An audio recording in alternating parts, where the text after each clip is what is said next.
अस्सलाम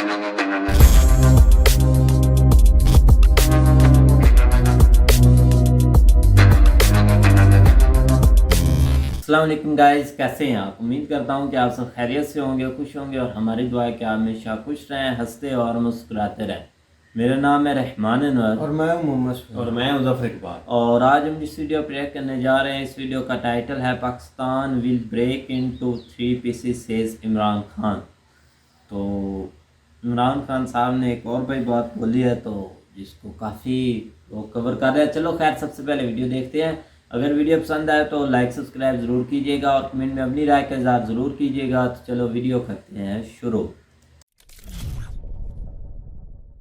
नमस्कार and welcome to world affairs. मैं Prashant Dhawan. Now over the years आप अगर देखो तो इंडिया में कई बड़े थिंकर्स, पॉलिटिशियंस ने ये प्रेडिक्शन करी थी कि इवेंचुअली पाकिस्तान कई हिस्सों में टूट जाएगा। सुब्रमण्यम स्वामी जी ने, उसके अलावा वेरियस और जियोपॉलिटिकल एनालिस्ट ने इवेंचुअली कहा था कि Pakistan as a country survive नहीं कर पाएगा बहुत ही लंबे समय तक। अब रिसेंटली हमने देखा है कि पाकिस्तान के फॉर्मर पीएम, और कोई बड़ी बात नहीं है कि आज से 6-7 महीने बाद ये पाकिस्तान के फिर से पीएम बन जाए, इमरान खान। इन्होंने रिसेंटली ये कहा है कि बिल्कुल पाकिस्तान 3 हिस्सों में टूट सकता है अगर कंट्री ने अभी सही निर्णय नहीं लिया। और सही निर्णय इनके हिसाब से क्या है कि इमीडिएटली पाकिस्तान में इलेक्शन हो जाए, और ऑफ कोर्स ये चाहते हैं कि ये वापस पाकिस्तान के पीएम बन जाए। नाउ इन्होंने सिर्फ यहाँ पर यह बात नहीं करी कि पाकिस्तान 3 हिस्सों में टूट जाएगा। इमरान खान ने यहाँ पर यह भी ऐड किया है कि पाकिस्तान का जो न्यूक्लियर बॉम्ब है ये भी छीना जा सकता है पाकिस्तान से। मैं चाहता हूं एक बार जो इनकी स्टेटमेंट है ये आप सुने। इसका मतलब पाकिस्तान बैंकरप्सी की हो जाता है। सबसे बड़ा इदारा कौन सा है जो हिट होगा? पाकिस्तानी फौज। जब फौज हिट होगी तो जो उसके बाद हमारे से कंसेशन क्या ली जाएगी जो यूक्रेन से उन्होंने ली थी डीन्यूक्लियराइज करने की। सबसे बड़ा तो मसला उनको, हमारी वाहिद मुसलमान मुल्क है जिसके पास न्यूक्लियर डिटरेंट है। जब वो चला गया फिर क्या होगा? मैं आपको आज कहता हूं पाकिस्तान के 3 हिस्से होंगे, जो कि आप आम इनके थिंक टैंक्स, हिंदुस्तान के थिंक टैंक्स में देख लें। बाहर जो सारे बलूचिस्तान को लहदा करने के प्लान है, इनके प्लान बने हुए हैं।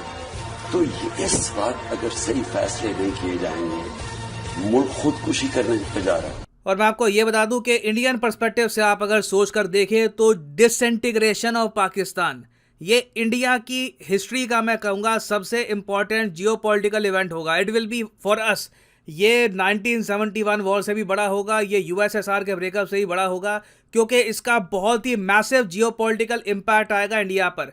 क्योंकि अगर इन द फ्यूचर 3 नई कंट्रीज में पाकिस्तान टूटता है, वो 3 देश कैसे होंगे, किस तरीके से वो नए देश खुद को अलाइन करेंगे, इसका डायरेक्ट इंपैक्ट आएगा इंडिया पे। और अगर यहाँ पे आप सोच रहे हैं कौन सा पाकिस्तान इमीडिएटली टूट रहा है, इमरान खान ये भी हो सकता है कि डेस्परेशन में ये बातें कर रहे हैं कि पाकिस्तान टूट जाएगा। तो मैं आपको ये बता दूं कि इमरान खान जो यहाँ पर कह रहे हैं ये ऐसा नहीं है कि बिल्कुल इम्पॉसिबल बात है। जो हालत पाकिस्तान की आज के समय हो रही है, जिस तरीके से इनको बजट्स में कट करने पड़ रहे हैं, कोई बड़ी बात नहीं है कि इन द फ्यूचर एक बार को पाकिस्तान डिसइंटीग्रेट हो जाए। मैं यहाँ पर यह नहीं कहूंगा कि पाकिस्तान के न्यूक्लियर वेपन्स छीने जाएंगे, बट डेफिनेटली पाकिस्तान एक स्टेबल फंक्शनिंग कंट्री रहेगा आने वाले कई सालों तक।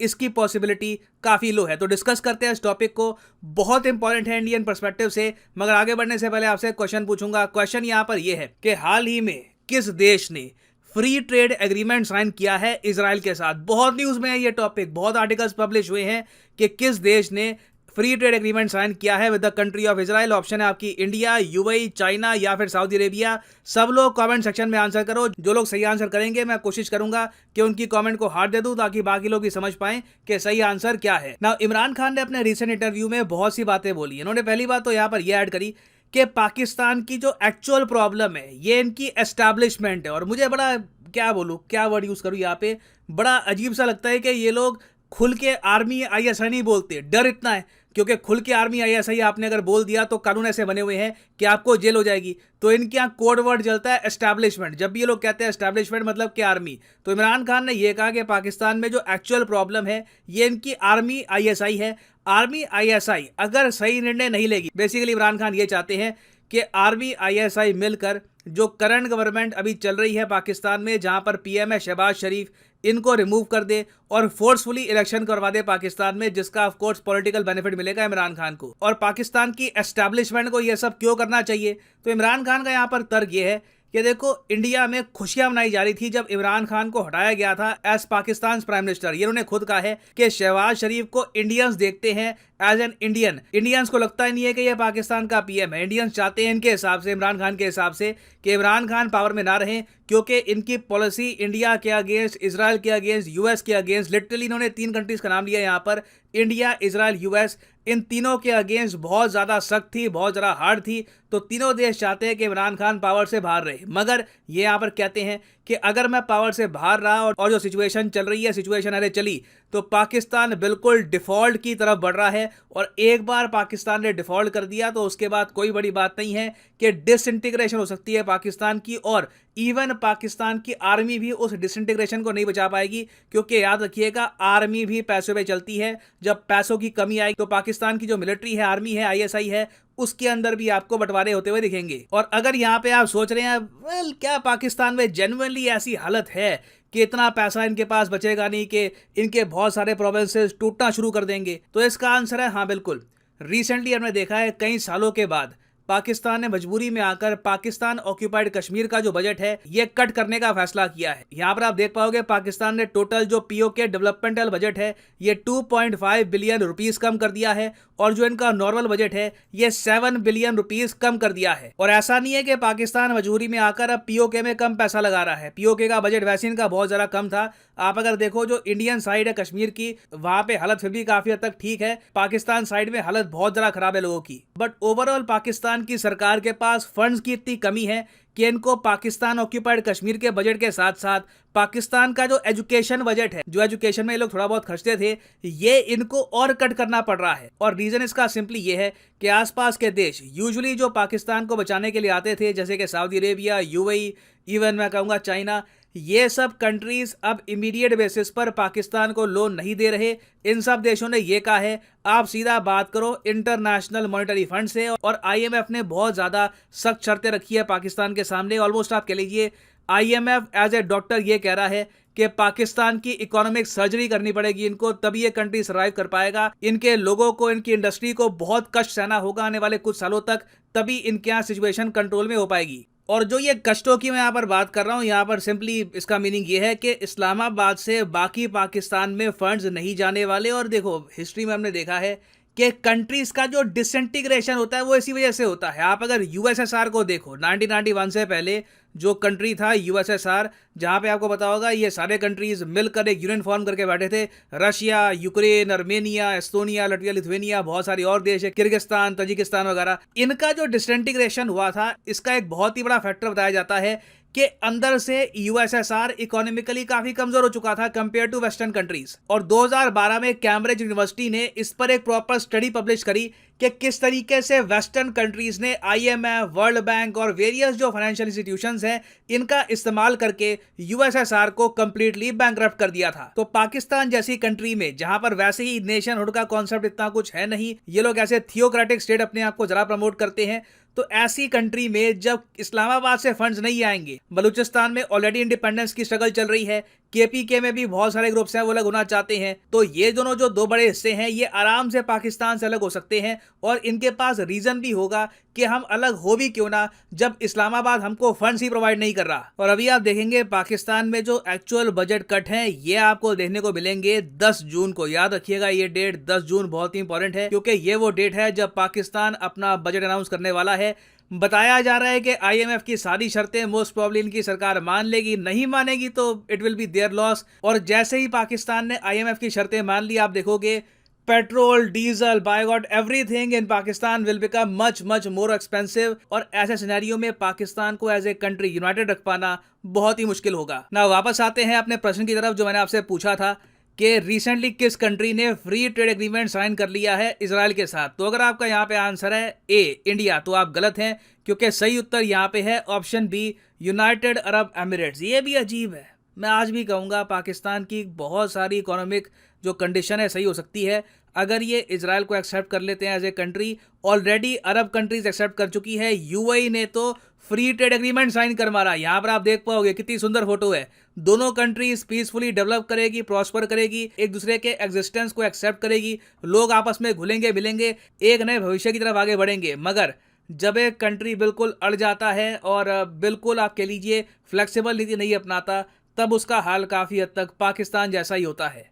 एंड फाइनली यहाँ पर मैं ये भी ऐड कर दूं कि जो एसएससी और बैंक एग्जाम के कोर्सेज हैं अकेडमी के, इनके प्राइसेस बढ़ने वाले हैं। तो अभी कमेंट सेक्शन में जाओ, यहाँ पे आपको लिंक मिलेगा एसएससी बैंक एग्जाम्स का। फॉर एग्जांपल आप प्रिपेयर कर रहे हैं let's say for bank examinations, click करिए बैंक एग्जाम पर और यहाँ पे आप नोटिस करोगे ये भी लिखा हुआ है कि अगर आप अभी एक कोर्स परचेज करते हैं तो आपको एक्स्ट्रा मंथ्स मिलेंगे। मान लीजिए अगर आप 12 महीने का कोर्स परचेज करते हैं तो 2 महीने एक्स्ट्रा मिलेंगे, तो 12 महीने का कोर्स हो जाएगा 14 मंथ्स का। सिमिलरली जो 24 महीने का कोर्स है ये हो जाएगा 28 महीने का। याद रखिएगा प्राइसेस अप टू 20% बढ़ जाएंगे मई 31 की अंत में रात को 12 बजे। तो जब तक प्राइसेस कम है you can buy this courses by using the code PD10, क्योंकि जैसे ही आप कोड यूज करेंगे the prices will fall a lot. So use the code PD10 and save money. So इसी नोट के साथ ये है वीडियो का अंत। Thank you for listening and as always God bless you all.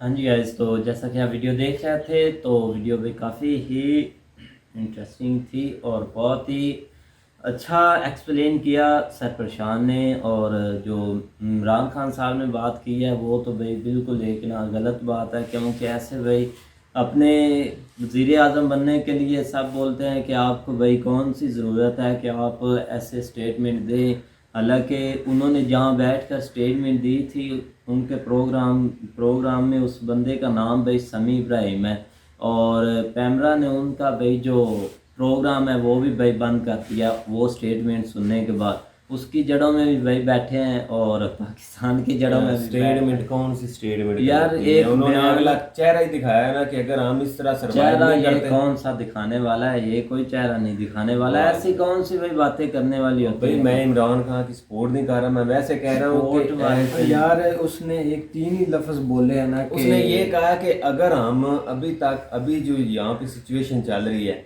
अगर इसमें हम अगर अपने आप को कंट्रोल नहीं करते तो आने वाला वक्त जो है ना वो हमारा ऐसा होगा, हमारा मुल्क टूट जाएगा, हमारे जो है ना वो जो एटमी एहसास है वो डिसॉल्व हो जाएगा। ये एक उन्होंने हो जाएंगे, ये उन्होंने नहीं कहा कि हम कर देंगे। वो आगे वैसे मीडिया बात उन्होंने 3 बातें पकड़ी और बढ़ा चढ़ा कर बोल दिया। मीडिया है उसमें आप जो है हाल ही में जाए तो आप बिलावल भुट्टो ने नहीं बोला था कि सिंध देश बनेगा, सराकी देश बनेगा, कोई उस पर किसी ने नहीं बोला। सारी अब अपोजिशन जो बैठी शहबाज हुई है हुकूमत में उन्होंने ऐसी ऐसी धमकियां लगाई हैं। सबसे बड़ी धमकी जो शर्मिंदगी के बाद जो पता नहीं ये कैसे लोग बर्दाश्त कर लेते हैं, जब अयाज सादक ने जो असम्बली में आके कहा था कि दूसरा उसने बल्कि ये एक बयान दिया था कि जब अभिनंदन को नहीं छोड़ रहे थे तो आर्मी चीफ साहब जो है ना वो जब आए कमरे के अंदर तो उसकी टांगें कांप रहेंगी। क्या वो बयान देने वाला था? उस वक्त किसी की नहीं गैरत जागी। ये सब जो है ना वो सियासत के तौर पे इस्तेमाल, उसकी वजह मैं बताता हूँ ये कल का बयान क्यों जो है ना वो सबसे ज़्यादा जो है ना उन्होंने उछाला है। उसकी वजह ये है कि अब जो है ना हालात इनके कंट्रोल में नहीं रहे। जो हुकूमत साहब आए ना और मीडिया इनके हाथ में है। मीडिया किस तरह हाथ में, आप ये अंदाज़ा लगा लें कि शहबाज शरीफ साहब जो है ना वो जब दौरे पे गए ना उससे एक दिन पहले, बल्कि उसी दिन जिस दिन उसने दौरे पे जाना था शाम को, उसने पूरी जो पाकिस्तान के अखबार है ना उसके एक पेज के ऊपर, लास्ट पेज के ऊपर उसने पूरा जो है ना वो एक दौरा तुर्की लिखवा दिया था। और क्यों लिखवाया था कि तुर्की जो है ना वो जब ये देखे तो वो भी एक एक्साइटेड हो कि यार वाकई जो है ना ये पता नहीं कितना बड़ा जो है ना हमारा ये चहेता है, ये पता नहीं कितना हमसे जो है ना वो प्यार करता है, ये जो भी है। लेकिन जब वहाँ पे गया ना तो उसने साफ लफ्ज़ों में जो है ना उन्होंने कहा कि हम पाकिस्तान को फाइनेंस इस हालत में नहीं अभी कर सकते, ना ही हमारे पास अभी गुंजाइश है। लो जो क्या फ़ायदा हुआ। अच्छा अब लोग जो क्या कर रहे थे वो उस पेज को लेके सारा दिन जो है ना लोग तनकीद कर रहे थे, जो मतलब उसमें खुद इनके अपने बंदे जो है ना वो शामिल हो गए थे कि ये इसने क्या गलत स्टेप किया खुद ये। और साथ ही एक दिन पहले इनका बयान था कि हमारे पास जहर खाने के पैसे नहीं है, हम जो है ना वो लोगों को किस तरह रिलीफ दें। तो जहर खाने के पैसे नहीं और पूरे मीडिया के कम अज़ कम जो है ना वो करोड़ों रुपए लगते हैं एक ऐड देने के लिए, तो वो पैसे इनके पास हैं। अच्छा शाम को क्या हुआ, उसका इंटरव्यू आ गया। उसने उसने ये कहा कि अगर हम अपने आप को अभी इस हालत में संभालते नहीं हैं, क्योंकि इनको लाने का मकसद ये था कि जो मामलात जो उस वक्त इतने भी मामलात नहीं बिगड़े हुए थे, 174 पे डॉलर था, बाकी भी चीज़ें जो है ना वो उसने कंट्रोल, हाँ पेट्रोल पे रिलीफ उसने दिया हुआ था। उसने कहा कि जब तक बजट अनाउंस नहीं होता मैं जो है ना पेट्रोल प्राइस नहीं बढ़ाऊंगा, चाहे जिस तरह भी मुझे जो है ना वो ये चीज़ें संभाल के चलनी पड़ी। तो इसने क्या किया, इन्होंने 30 रुपये पहले बढ़ाया और साथ ही जो है ना इन्होंने रात को 30 रुपये बढ़ा दिया। ये आप 210 रुपये 210 रुपये हिस्ट्री में इतना पेट्रोल महंगा नहीं हुआ। मैं कहता हूँ कि आप रात की कभी वीडियो तस्वीरें देख लें कि लोग पंप जो है ना वो तोड़ रहे हैं, मैं आपको दिखा देता हूँ। तो बात करने का मकसद ये है कि इन्होंने उस मुद्दे को जो है ना वो ये चीज़ें कवर करने, क्योंकि मीडिया इनके हाथ में है बहुत ज़्यादा, जो बड़े जो यहाँ पे है ना जो टैंक बने हुए हैं मीडिया टैंक, वो इसके हाथ में। डाउन कर लें, जियो न्यूज़ कर लें, एक्सप्रेस, समा न्यूज़, मैं कितने आपको गिनवा सकता हूँ। और पूरा जो है ना जो सहाफ़ी जो सोशल मीडिया के ऊपर बैठे हुए हैं, अहमद मीर जैसे जो है ना, वो सब इनके हाथ में। उनकी एक आप उनके अकाउंट खोल के देख लें, उन्होंने कल का ये हल्ला मचाया हुआ है, रात को 30 रुपये पेट्रोल बढ़ा है, किसी ने अभी तक ट्वीट नहीं की। नहीं, ये कोई बड़े जो है ना, अब यही इमरान का करता तो इन्होंने कहना था कि भाई जी बम गिर गया, यहाँ तक कि पता नहीं क्या से क्या हो जाना था। लेकिन यहाँ पे कोई अभी पता भी नहीं रहा उसकी वजह क्या क्या, हर चीज़ नहीं। तो बात करना मकसद ये, उसने ये बात नहीं कि उसने सिर्फ ये जस्ट आपको बताया है कि ये हालात हमारे बन सकते हैं, और यही सारा परेशान भी आपको बता रहे हैं कि अगर आप इन चीज़ों के ऊपर कंट्रोल नहीं करते तो आप सर्वाइव करना मुश्किल होगा। अभी आपका 10 तारीख को बजट है, तो बजट में क्या होता है, बजट में इन्होंने रिलीफ थोड़ी ही देना है, इन्होंने नए टैक्स लगाने हैं। किसके लिए लगाना है, IMF से पैसे लेने के लिए। और आपको मैं भी यहाँ पे बैठ के बता दूँ, अभी 30 रुपये और बढ़ाना है इन्होंने, 250 के करीब इन्होंने लेके जाना है पेट्रोल, तब जाके इनको पैसे मिलने हैं। तो भाई वैसे ही है ना हालात, निचोड़ रहे हैं यार, इनके हाथ में कुछ और भी नहीं। बात उसने एक इंटरव्यू जब सुना, पहले तो बहुत गुस्सा है उसकी बातें सुन कर के, मुल्क के 3 टुकड़े हो जाएंगे, 3 हिस्सों में बट जाएगा, फौज तबाह, फौज का कुछ नहीं होगा, फौज को हिट करेंगे, मैशत तबाह हो जाएगी। तो इसका मतलब ये कि अगर मैशत तबाह होगी तो सब कुछ ही तबाह जाएंगे। आलमी बैंकों के आगे जाकर बैठेंगे, घुटने टेकेंगे, वो क्या करेंगे, वो आपको पैसे देने के लिए आपकी एटमी एहसासें आपके छीनेंगे, बोलेंगे कि हमें दो, तब जाकर आपके हालात ठीक करते हैं, आपका कर्जा माफ़ कराते हैं, जैसा कि यूक्रेन में हुआ था। अगर एटमी एहसासें आपके गए तो आपका मुल्क गया। तो पहले पता है क्या, पहले भाई ये होता था, जो साथ वाले कंट्री है ना, सऊदीया, दुबई वगैरह जो भी है, चाइना, ये आपको जो है ना वो कुछ ना कुछ फंड रिलीज़ कर देते थे, 2-3 जो है ना वो बिलियन डॉलर दे देते थे, जिससे जो है ना कुछ मामला जो है ना वो बेहतर हो जाते। अब वो झंडी आपको दिखा रहे हैं, वो कह रहे हैं भाई जाओ IMF के पास, हमारे पास तो कुछ भी नहीं है। तो IMF के पास जब आप जाएंगे तो उसने अपनी मर्जी से जो है ना वो अपने फैसले करवाने हैं, तो वही फैसले हो रहे हैं। और उसका जो ये आप सोच रहे हैं ना कि वो अगर पैसे दे देगा तो उसके बाद आपके हालात नॉर्मल हो जाएंगे, ये आपकी बहुत बड़ी भूल है। हालात बद से बदतर होते जाने हैं। आप मेरी बात सुनो कि इतनी कीमतें या हर चीज़ बढ़ जानी है, वो जब पैसे आएंगे वो आप कहाँ पे लगाएंगे। तो ज़ाहिर बात है वो भी आपका कुछ भी नहीं जो है ना वो जो है ना वो आपको किसी मामले में बेहतर साबित नहीं होंगे, वहाँ पे भी आपका काम खराब ही होगा। चलो अब देखते हैं भाई, हालात तो पाकिस्तान से बहुत ही ख़राब हो रहे हैं, महंगाई बहुत हो रही है भाई, और कोई मसला नहीं है। महंगाई होनी हमें लेकर बैठी है ऑटोमेटिकली भाई। सबसे मेन चीज़ होती है आपका पेट्रोल है। जब पेट्रोल प्राइसेस बढ़ जानी है, मैं आपको थोड़ी सी जो है ना बात बताता हूँ कि हमारे यहाँ जो है ना वो गुजरांवाले से कुछ चीज़ें आती हैं उधर जहाँ पे भी मैं काम करता हूँ, तो उसका उस वक्त जो है ना वो पहले कराया था 8,000 रुपये, और कल जब तकरीबन 15 दिन बाद जो है ना एक गाड़ी उनकी आती है, तो कल जब आया है तो उस वक्त 15,000 लगा हुआ था, तो कितना 8-7,000 उन्होंने बढ़ा दिया। अभी 30 रुपये जो है ना जब बढ़ा है, तो अभी जब 30 रुपये बढ़ा तो कहाँ तक पहुँचना है, तो कहाँ पे ये जो है ना वो जाके सर्वाइव करेंगे। हर चीज़ जो है ना वो डबल है। जो अगर वो किराया इतना बढ़ रहा है तो उन्होंने आगे जो है ना वो अपने प्राइसेस बढ़ाएंगे, तो प्राइसेस बढ़ेंगे, यहाँ तक कि आप ये अंदाज़ा लगा लें कि अभी किसी की सैलरी जो है ना उसके उधर, अब यहाँ तो ये है ना कि आप साथ साथ जो है ना जो वर्कर हैं या जो भी छोटे लेवल के लोग हैं, एलीट क्लास को तो खैर कोई फ़र्क नहीं पड़ता, उन्होंने जैसे ही कोई कीमतें बढ़नी उन्होंने अपनी जो भी बिजनेसमैन है उसने उस हिसाब से अपने आप को लेवल में कर लेना। मसला तो जो है ना वो जो छोटे लेवल का तबका है उसके लिए या तो साथ साथ उनकी सैलरी यार बढ़ाए। मुफ्ती इस्माइल ने बोला नहीं था कि पेट्रोल और डीजल डलवाते हैं अमीर लोग हैं। हाँ क्योंकि ऐसे ही। तो उम्मीद करते हैं कि गाइस आपको वीडियो पसंद आएगी। अगर पसंद आए तो लाइक सब्सक्राइब जरूर कीजिएगा और कमेंट में अपनी राय का इज़हार जरूर कीजिएगा। अल्लाह हाफिज़।